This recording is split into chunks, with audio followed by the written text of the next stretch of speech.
Hey everybody, so for today's movie review, I'm going to talk about the film The Bourne Legacy. It is the fourth and potentially final Jason Bourne film, and it's also the first Jason Bourne film to be directed by Tony Gilroy, who was the screenwriter for the first three Jason Bourne films, and I believe he also was the screenwriter for this one. But anyway, guys, this film centers around an agent called Aaron Cross, and he is also a Treadstone agent like Jason Bourne was.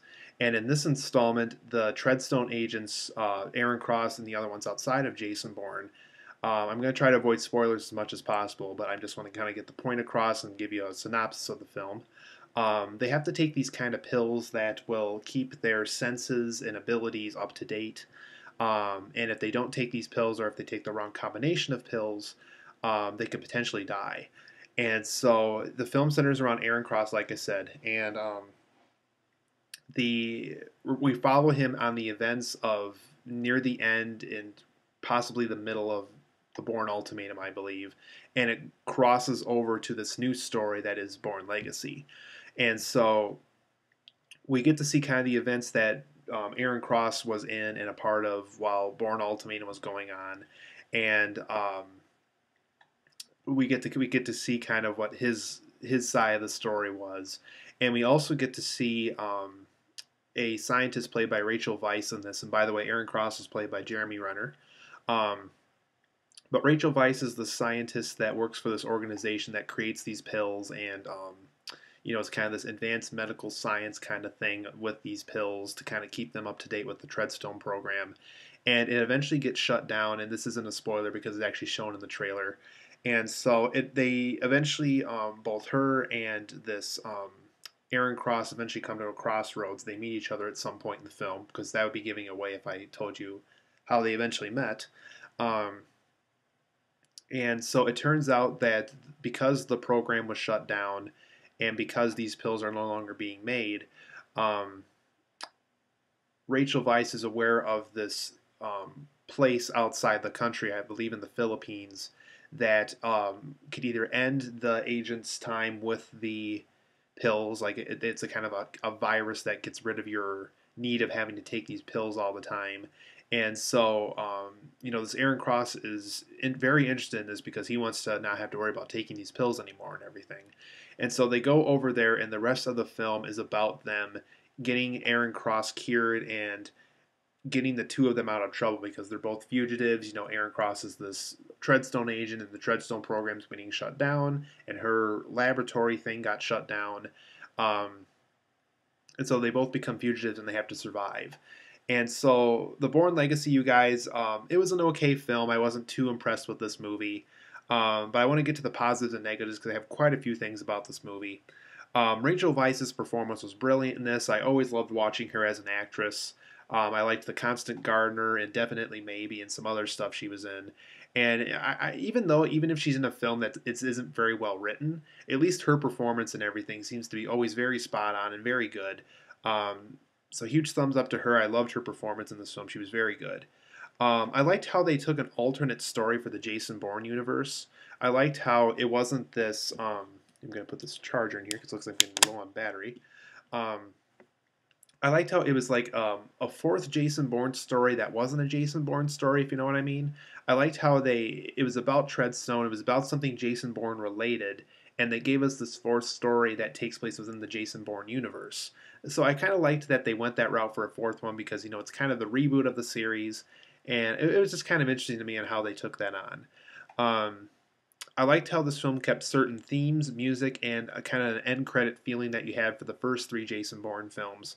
So I liked that consistency that Tony Gilroy kept with the franchise. I liked all the references to Jason Bourne, and even though Matt Damon wasn't physically in this movie, he just had a photographic cameo in certain scenes. I liked how they referenced him a lot. Even if he wasn't physically there, there's a lot of things like, oh, that's a Jason Bourne reference, and that's a Jason Bourne reference. So if you've seen the first three films, you might catch some of these cool Jason Bourne references throughout the film.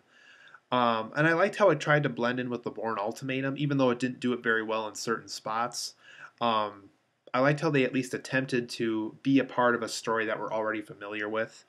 And I also just liked that we got to see some of the other Treadstone agents because in the first Jason Bourne well, actually in the first three Jason Bourne movies, you really don't get to see a lot of the other Treadstone agents, just people that are aware of that program. So it was kind of interesting to see that we get to see all these agents um, physically shown to us in this movie. As far as the negatives go, you guys, and there's quite a few of them, I thought this film had too much science, and that's a lot to say about a Jason Bourne film because there really isn't a lot of science in the first three Jason Bourne films to begin with. It was mostly political, thriller, secret agents, secret organization kind of stuff. So I felt this science or incorporation into this new one just kind of felt out of place to me, and it just felt unnecessary and almost lost my interest in some spots. Um, I will say that this film didn't feel Jason Bourne enough, if you catch my drift. Like, it didn't feel like there was times where I had to remind myself that I was watching a Jason Bourne movie. For the simple reason is they did something so extreme with it where I really felt like I wasn't even watching something that meant to be in this franchise. Um, I also couldn't tell in certain spots where if I was watching the Bourne Ultimatum or if I was watching something that was new in Bourne Legacy. Um, so I wish the film, rather than just going back and forth, back and forth, back and forth a lot, maybe show the ultimatum stuff first and then go to the legacy stuff. Even though I know that would have kind of ruined the beginning sequence that strongly reminds people of Bourne Identity in some ways. Um, I think it just would have made more sense. That way you don't have to go back and forth and back and forth and back and forth to confuse everybody as which one's the present and which one's the Bourne Ultimatum past. Um, I also felt like this film tried to act like too many other action films that are already out there, and it didn't want to be its own thing.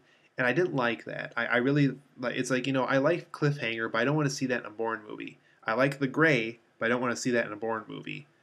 I like this movie and this movie also, but I don't want to see that in a Bourne movie either. So it's just one of those things where it tried to be other things, and I really wish it didn't do that. Wish it would have said, we're a Jason Bourne film. We're already well established. People know what they want with the franchise. Let's continue that thing that people like about it. And so, I know it's a reboot, and like I said, I liked that they tried to aim for an alternate story in the Jason Bourne universe.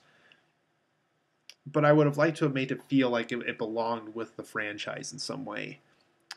I also felt the plot of this film was kind of lame. Kind of the whole, oh, we're out of pills. Now we got to go to this other country to give this virus to you so you don't have to worry about taking these pills all the time kind of thing.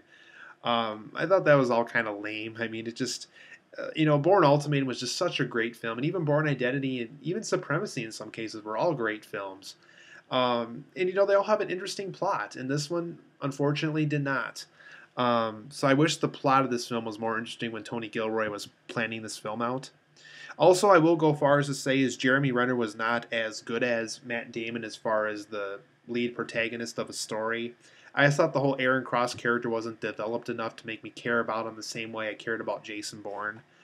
And also, there was some lame action scenes in this. There's a really lame sequence in this film that's actually shown briefly in the trailer where Aaron Cross and the Rachel Weisz character, I think her name is Myrta or Marta or whatever, um, there's some really hokey bike stunts in this that you'll know when you're watching it. It would not be possible in real life. And there's a lot of situations where they fall off and they get hurt and they're still up and running, just like Jason Bourne occasionally did in the first three movies.